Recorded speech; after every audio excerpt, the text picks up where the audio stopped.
جاسوس کے روپ میں، ان سے بھی ان کا بڑا گہرا تعلق رہا اور وہ اس سلسلے میں بڑی ہدایات جاری کرتے تھے۔ اس کے علاوہ کچھ عورتوں کے ساتھ بھی تعلقات کا ذکر کیا ہے محمد بن عبد الوہاب کے اس بک میں آپ یہ پڑھ سکتے ہیں۔ اور پھر یہ بات کہی گئی ہے کہ در حقیقت بہت ساری جگہوں پر ان کو شراب پلا کر بھی اور جگہوں پر یہ بات کہی گئی تاکہ وہ فتوے حاصل کیے جائیں جو برٹش حکام کی مرضی کے ہوں۔ اس کتاب میں یہی بات ذکر کیا گیا ہے۔ بہرحال اس کتاب کو مزید آپ پڑھا جا سکتا ہے، دیکھا جا سکتا ہے، اس میں بہت ساری باتیں کی گئی ہیں۔ یہ اعتراض بھی کیا جاتا ہے کہ یہ کتاب جو ہے وہ حنفی لوگوں نے لکھوائی ہے، لیکن میں سمجھتا ہوں اس میں بہت ہی جو عذر ہے وہ بہت ہی بودا ہے، کیونکہ اگر اس کتاب کو پڑھیں تو آپ کو محسوس ہوتا ہے کہ برٹش اسپائس جس طریقے سے کام کرتے تھے، جس طرح سے اگر آپ MI6 کی آپ موجودہ چیزوں کو بھی آج کل پڑھیں تو محسوس یہ ہوتا ہے کہ یہ کتاب بہت ریلیونٹ ہے، بہت ایکوریٹلی لکھی گئی ہے، جس میں کافی زیادہ ذکر بھی کیا گیا ہے۔ اس بات کا بھی ذکر ملتا ہے کہ محمد بن عبد الوہاب بہت ایک نیوروٹک قسم کی ایک پرسنالٹی تھے، جن کو ایزیلی ان لوگوں نے سمجھا کہ یہ بیٹ ہو سکتے ہیں، اور پھر ان کو ٹرین کیا گیا ہے۔ ان کو اس طریقے سے ٹرین کیا گیا کہ خود ان کو بھی نہیں پتہ چل سکا تھا کہ برٹش ان کو ٹرین کر رہے ہیں، کیونکہ ہیمفر جو تھا وہ بنیادی طور پر ایک اسلامی عالم کے طور پر ان کے سامنے پیش ہوا تھا، جس نے اپنے آپ کو ایک سنی عالم پیش کیا تھا۔ جیسا کہ دیگر وہابی حضرات بھی یہ بات تسلیم کرتے ہیں کہ بصرہ میں محمد بن عبد الوہاب تعلیم حاصل کرنے گئے تھے جب مدینہ میں ان کی تعلیم کمپلیٹ ہو گئی تھی۔ یا اب یہاں پر یہ سوال پیدا ہوتا ہے کہ بصرہ جو کہ شیعوں کا عالمی گڑھ تھا اس زمانے میں محمد بن عبد الوہاب چونکہ بہت ہی زیادہ شیعہ مخالف سمجھے جاتے تھے، وہاں جا کر انہوں نے تعلیم حاصل کرنا کیوں چاہی؟ یہ ایک بہت بڑا سوالیہ نشان ہے، شاید جو اس بات کو، اس شک کو تقویت دیتا ہے کہ شاید محمد بن عبد الوہاب جو ہیں وہ بنیادی طور پر اسی برٹش اسپائی سے ملنے کے لیے وہاں پر روانہ ہوئے تھے تاکہ ان کو جو ہے وہ ان کی ٹریننگ کی جا سکے۔ واللہ عالم بالصواب، اللہ تعالیٰ بہتر طور پر جانتے ہیں کہ کیا ہے، لیکن ہمیں شکوک ضرور اس چیز کو پڑھ کر ہوتے ہیں کہ یہ شاید جو ہے وہ محمد بن عبد الوہاب کو برٹش نے ٹرین کیا ہو تاکہ ایک جوئش جو ہے وہ ان کو اس زمین میں ٹرین کیا جا سکے۔ بعد میں سن 2003 میں ایک بہت بڑی کلاسیفیکیشن رپورٹ شائع کی گئی امریکن انٹیلیجنس ڈپارٹمنٹ کی طرف سے۔ یہ اس رپورٹ کو ہم دکھا رہے ہیں آپ کے سامنے۔ اس رپورٹ میں یہ آپ دیکھ سکتے ہیں، یہ اوریجنل ڈاکومنٹس ہیں جو انٹرنیٹ پر بعد میں ڈی کلاسیفائی کیے گئے، یعنی بعد میں شائع کیے گئے۔ اس کلاسیفیکیشن ڈی کلاسیفائڈ رپورٹ میں جو بات کی گئی وہ بڑی اہم ہے، جس میں یہ بات کہی گئی کہ یہ ایک بنیادی طور پر ایک برٹش ایک عراقی سیکیورٹی آفیسر کی طرف سے کتاب شائع کی گئی تھی۔ یہ اس نے ایک رپورٹ بنا کر صدام حسین کو پیش کی تھی۔ اس کا نام سید محمود نجم الامیری تھا، جو انٹیلیجنس کرنل تھا۔ اس نے یہ بات اس میں شائع کی، مختلف تاریخی حوالوں سے مورخین کے حوالے بھی شامل کیے گئے ہیں۔ یہ بنیادی طور پر ایک انٹیلیجنس رپورٹ تو شاید اس کو نہ کہیں، بلکہ ایک انالیسس رپورٹ کہیں تو زیادہ بہتر ہوگا، جس میں یہ بات کی گئی، جس میں یہ بات بھی کہی گئی کہ عبد الوہاب الشماری نام کے ایک تاریخی مصنف نے یہ بات کہی، ایک مورخ نے یہ بات کہی تھی کہ محمد بن عبد الوہاب کا تعلق در حقیقت ان ڈونمے جیوز سے تھا جو ترکی میں پائے جاتے تھے۔ ڈونمے جیو کا تھوڑا سا ذکر کریں گے، پھر ہم تھوڑا سا محمد بن عبد الوہاب کی طرف دوبارہ آئیں گے۔ ڈونمے جیوز بنیادی طور پر وہ یہودی آبادی تھی جو ترکی میں جا کر آباد ہو گئی تھی۔ یہ بنیادی طور پر سباتین کرپٹو جیوز کہلاتے تھے، جو اپنے ایک بہت بڑے ربائی کو مانتے تھے۔ اس کا نام سبتائی زیوی تھا۔ یہ 17ویں صدی عیسوی کا ایک جوئش ربائی تھا اور ایک قبالسٹ بھی تھا، یعنی قبالہ کے ماننے والے تھے۔ یہ قبالہ بنیادی طور پر جو یہودی جادوگروں کو کہا جاتا ہے جو اس جادو کے پیمانے پر عمل کرتے ہیں۔ لیکن بہرحال سلطان محمد چہارم کے زمانے میں اس کو وہاں سے ترکی سے نکال دیا گیا تھا، اور پھر اس کے دیگر دوسرے جو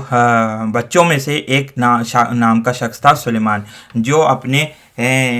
ساتھ جو ہے اپنے خانوادے کے ساتھ یہاں پر نجد کے علاقے میں تشریف لایا۔ پھر وہاں پر اس نے ایک اور وہاں کی جو ایک وہاں کے قبیلے کی ایک عورت سے، بنو عنزہ کی ایک عورت کے ساتھ شادی کی، اور پھر جس سے بعد میں ایک پوتا بھی پیدا ہوا ان کے ہاں، جس کا نام محمد بن عبد الوہاب رکھا گیا۔ تو یہ بات کہی جاتی ہے کہ اس سے یہ پیدا ہوا جو ہے، جو محمد بن عبد الوہاب کا جو تعلق ہے وہ بنیادی طور پر اس کے ہی سلیمان کے نام سے، جو سلیمان نام اس نے رکھا، اس سے تعلق جوڑا جاتا ہے۔ اس کے علاوہ محمد بن سعود کے متعلق بھی یہ بات کہی جاتی ہے کہ ان کا جو جد تھا اس کا نام موڈچائی تھا۔ یہ موڈچائی بنیادی طور پر بصرہ میں ایک یہودی تاجر تھا عراق میں، وہاں پر اس کی ملاقات جو ہے وہ اسی قبیلے کے کچھ افراد سے ہوئی تھی۔ سعود قبیلہ کا پرانا وہ سمجھا جاتا ہے، جس کو بنی حنیف بھی کہا جاتا ہے، پھر ایک دوسرے بنو تمیم کا یہ ایک قبیلہ بھی سمجھا جاتا ہے۔ اس قبیلے کے لوگوں سے ان کی ملاقات ہوئی تھی، جو وہاں پر تشریف لائے ہوئے تھے بصرہ میں، جہاں پر چونکہ اس کے پاس پیسہ بہت تھا موڈچائی کے پاس، اس لیے اس نے ان لوگوں سے تعلقات پیدا کیے، پیسہ دیے، اور پھر یہ وہاں پر نجد کے علاقے میں چلا آیا، جہاں پر اس نے پھر وہاں کی ایک عورت سے شادی کری، اور پھر اس سے جو ہے وہ محمد بن سعود بعد میں پیدا ہوا، جس نے اس سعودی ریاست کی بنیاد رکھی۔ تاریخی حوالوں سے یہ بات بھی کہی جاتی ہے کہ بنیادی طور پر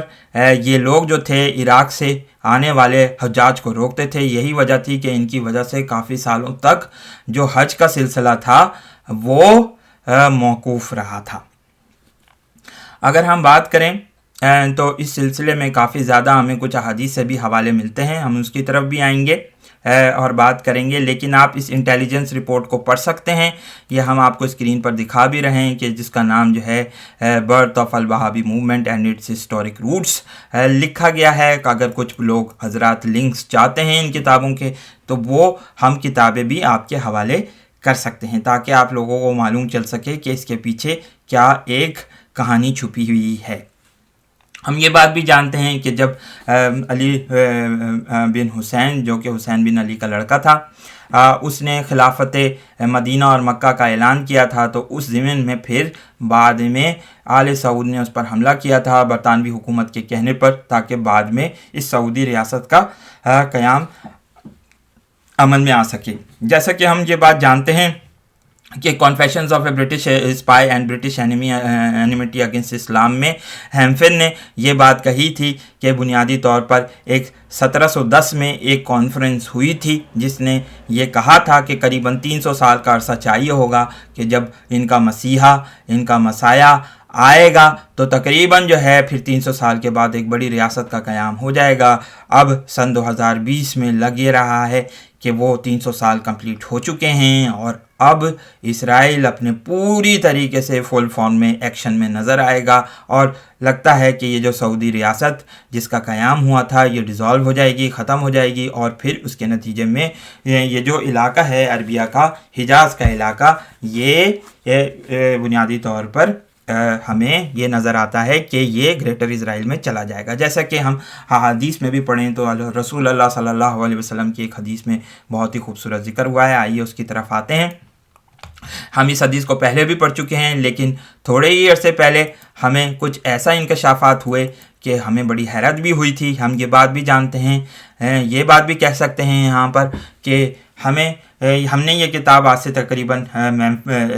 میموریز آف مسٹر ہیمفر یہ بہت عرصے پہلے پڑھی تھی، لیکن ہمیں یقین نہیں آیا تھا اس بات پر کہ واقعتاً ایسا ہو بھی سکتا ہے، کیا مسلمانوں کے یہ بڑے بڑے جو مینار ہیں یہ اس قدر کھوکھلے ثابت ہو سکتے ہیں۔ لیکن اب ہمیں یقین ہوتا چلا جا رہا ہے کہ جس سعودی ریاست کا اور جس تحریک کا قیام عمل میں لایا گیا تھا، وہ در حقیقت یہودیوں کو فائدہ ہی پہنچانے کے لیے کہا گیا تھا۔ رسول اللہ صلی اللہ علیہ وسلم کی اس حدیث میں بھی بڑا ہی خوبصورت اشارہ کیا گیا، اگر ہم اس کو سمجھ پاتے تو ہمارے لیے بہت اچھا ہوتا ہے، لیکن اللہ تعالیٰ بہتر طور پر جانتے ہیں کہ جب بھی اللہ تعالیٰ جو ہے مسلمانوں کو یہ حکمت عطا کر دیں تو اتنا ہی اچھا ہے۔ بہرحال آئیے پڑھتے ہیں، دیکھتے ہیں کہ کس حدیث میں کیا لکھا ہوا ہے۔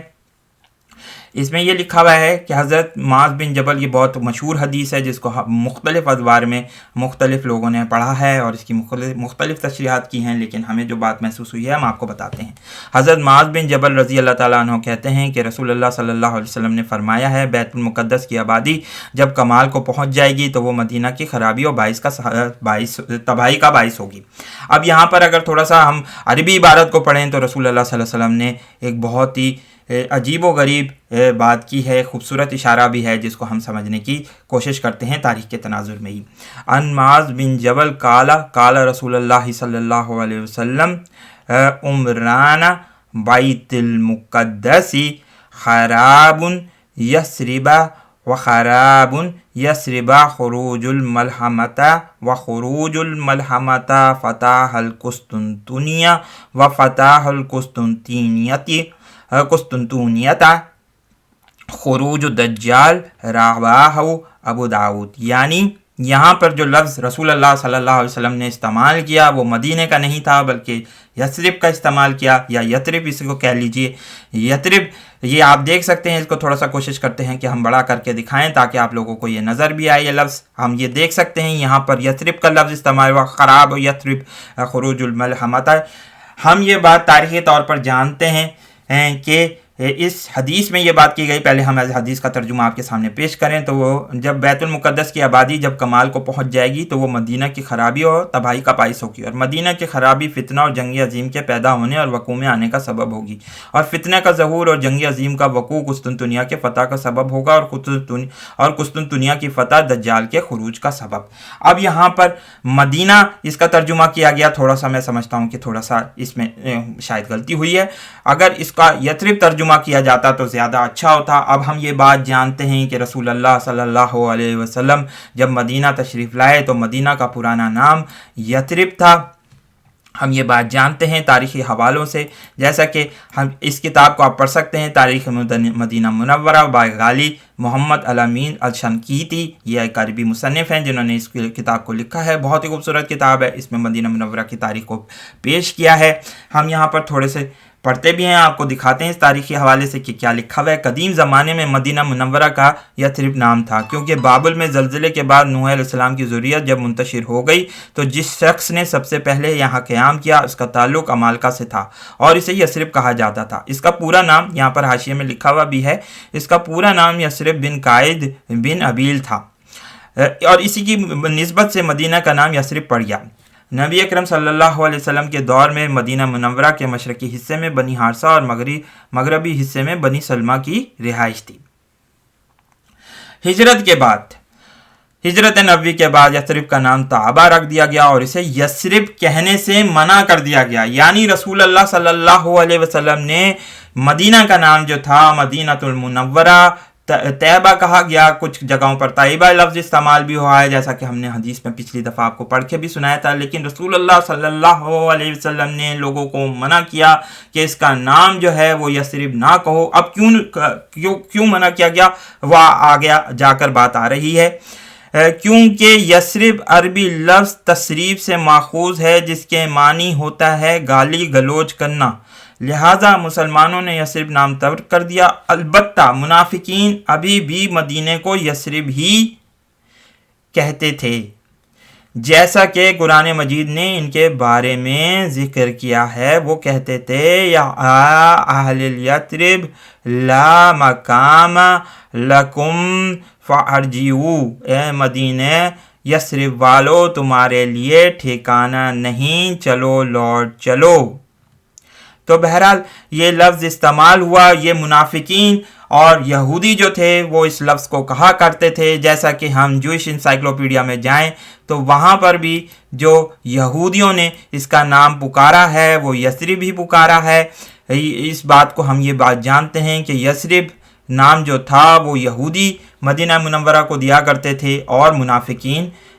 جو ہیں وہ پکارا کرتے تھے، اس سے یہ بات ثابت ہو گئی۔ لیکن اگر ہم یہاں بات دیکھیں تو رسول اللہ صلی اللہ علیہ وسلم نے اس حدیث میں یثرب کا لفظ استعمال کیا، جبکہ رسول اللہ صلی اللہ علیہ وسلم خود منع کر چکے تھے کہ یثرب کا لفظ استعمال نہ کرو۔ اب اس سے کیا مراد ہے، یہ بات ہم آپ کو سمجھانے کی کوشش کرتے ہیں کہ رسول اللہ صلی اللہ علیہ وسلم نے بہت ہی خوبصورت اشارہ کیا ان منافقین کی طرف، ان یہودی ایجنٹوں کی طرف جن کا قبضہ ہو جائے گا قرب قیامت میں. اور ہم یہ بات جانتے ہیں کہ اس ضمن میں یہ حدیث جو ہے وہ آل سعود پر اور ان لوگوں پر جو اس وقت سعودی عرب پر قابض ہیں بالکل منطبق ہوتی ہوئی نظر آتی ہے. جیسا کہ ہم یہ بات جانتے ہیں کہ بیت المقدس کی آبادی اس وقت عروج پر ہے. بیت المقدس یروشلم یعنی اسرائیل کا قیام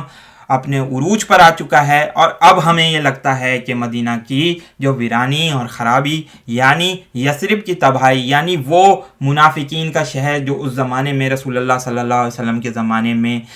منافقین جس طریقے سے پکارتے تھے مدینہ کو، اسی طریقے سے ہم یہ بات بھی جانتے ہیں کہ آج کل کے دور میں جو لوگ مدینہ منورہ کے متولی بن چکے ہیں وہ بھی پلے درجے کے منافق ہیں. اس حدیث سے یہ بات